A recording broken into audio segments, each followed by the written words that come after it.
नागपुर में बौद्ध धर्म अपनाने के बाद काशी पहुंचे थे बाबा साहब भीमराव अंबेडकर। बाबा साहब डॉक्टर भीमराव अंबेडकर सारनाथ बौद्ध मंदिर भी गए। इसके बाद 24 नवंबर को बीएचयू व काशी विद्यापीठ में छात्रों को संबोधित किया। वाराणसी, JNN। संविधान निर्माता डॉ. भीमराव अंबेडकर का जन्म 14 अप्रैल 1891 को हुआ था। अप्रैल यानी वसंत ऋतु जीव जंतुओं और पेड़ पौधों को नवीनता देती है। ये ज्योतिबा फूले और राहुल सांकृत्यायन के जन्म का भी माह है। ऐसा प्रतीत होता है कि प्रकृति ने ज्ञान, विचारशीलता और सहृदयता तीनों का मानव धर्म के विकास के लिए सृजन किया। ये दिन भारत के आधुनिक इतिहास में अमर रहेगा, क्योंकि सदियों से शोषित पीड़ित करोड़ों जनता को 129 वर्ष पूर्व सामाजिक, आर्थिक, धार्मिक, राजनीतिक आंदोलनों के लिए प्रेरित करने वाले मुक्तिदाता का जन्म हुआ था, जो बौद्ध धर्म अपनाने के बाद वर्ष 1956 में काशी भी आए थे। बाबा साहब ने 14 अक्टूबर 1956 को बौद्ध धर्म अपना लिया। इसके बाद जब वे वाराणसी के कैंट स्टेशन पर रात 1 बजे उतरे तो बीएचयू के छात्रों, बौद्ध अनुयायियों ने उनका भव्य स्वागत किया। वह सारनाथ बौद्ध मंदिर भी गए। 24 नवंबर को बीएचयू व काशी विद्यापीठ में छात्रों को संबोधित किया, जहां कहा कि जो काम शंकराचार्य ने हिंदुओं के लिए किया वही काम धर्म के लिए मैं करूंगा।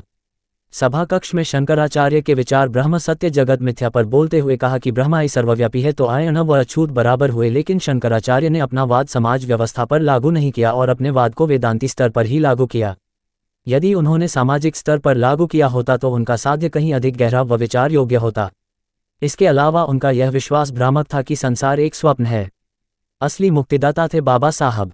ऐसा प्रतीत होता है कि बाबा साहब बौद्ध धर्म अपनाने से बहुत पहले इसे आत्मसात कर चुके थे। वे महामानव की तरह ही वर्ण व्यवस्था के खिलाफ शांतिपूर्ण एवं अहिंसक अभियान चलाते रहे। वह उत्पीड़ित जनता की समस्या को गंभीरता से उजागर करते थे, क्योंकि वे वर्ण व्यवस्था जैसी घातक विचारधारा के शिकार थे। इसका अर्थ ये कदापि नहीं बाबा साहब सिर्फ एक जाति या समुदाय के उद्धारक थे। वह भारत के असली मुक्तिदाता थे। लगे रहे बुराइयों की समाप्ति में महिलाओं को पुरुष प्रधान समाज से छुटकारा दिलाने की दिशा में उन्होंने एक मजबूत नींव डाली थी।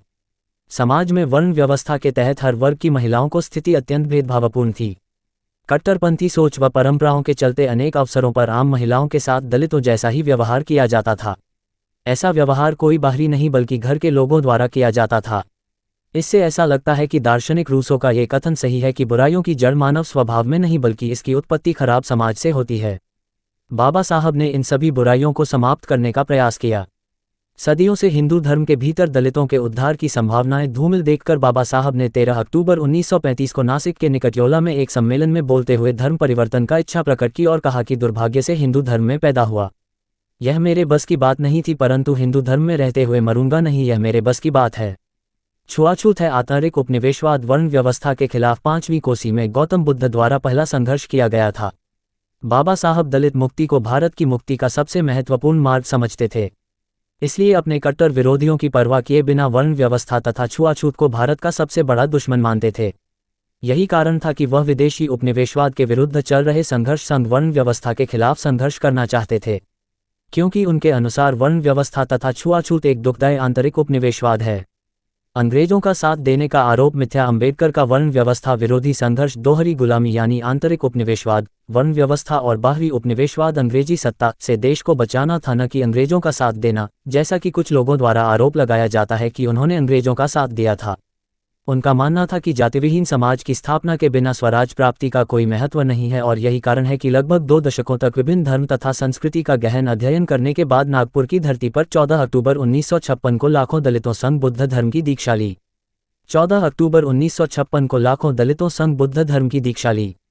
उनके कदम से भारत में गौतम बुद्ध की शांति, समानता, विश्व बंधुत्व की विचारधारा को एक बार पुनः जीवित कर दिया, जिस पर विद्वान राहुल सांकृत्यायन ने लिखा था कि बाबा साहब अंबेडकर ने भारत में बौद्ध धर्म का जो खंभा गाड़ा है अब उसे कोई हिला नहीं सकता। दुनिया के अनेक इतिहासकारों का यह मत है कि महान सम्राट अशोक के बाद बाबा साहब अंबेडकर की बुद्ध धर्म के विकास में बड़ी भूमिका रही है। मुक्त बाजार व्यवस्था का सुझाव वह मानते थे कि आर्थिक समानता के अभाव में राजनीति एवं नागरिक समानता का कोई मूल्य नहीं है। यही कारण है कि उन्होंने भारत के आर्थिक विकास के मार्ग 1923 में मुक्त बाजार व्यवस्था, निजीकरण, उदारीकरण, भूमंडलीकरण का सुझाव दिया था। देश की सरकारों ने सोवियत यूनियन के विघटन के बाद इस पर अमल शुरू किया। इससे सिद्ध होता है कि बाबा साहब हृदय से अर्थशास्त्री थे।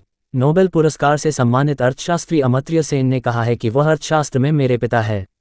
जाति, संप्रदाय व क्षेत्रवाद का विरोध बाबा साहब ने बुद्ध के बहुजन हिताय बहुजन सुखाय को अपनाया था। बुद्ध ने दुनिया को प्रजातंत्र का पाठ पढ़ाया, इसलिए ग्रीक दार्शनिक सोलन ने कहा कि आधुनिक प्रजातंत्र बुद्ध के दर्शन से निकलता है। बाबा साहब भारतीय प्रजातंत्र को जाति, संप्रदाय और तीसरा क्षेत्रवाद से बचाना चाहते थे।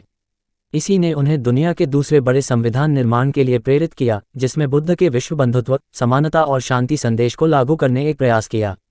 परिवर्तन के नियम के आधार पर हिंदू कोड बिल संसद में पेश किया, जिसका विरोध बनारस की धरती से बड़े धर्मगुरु स्वामी हरिनारायण ओझा ने किया था। सूचना सिर्फ मान्यताओं और जानकारियों पर आधारित है। यहाँ ये बताना जरूरी है कि यह मेरा वीडियो किसी भी तरह की मान्यता, जानकारी की पुष्टि नहीं करता है। किसी भी जानकारी या मान्यता को अमल में लाने से पहले संबंधित विशेषज्ञ से सलाह लें। धन्यवाद।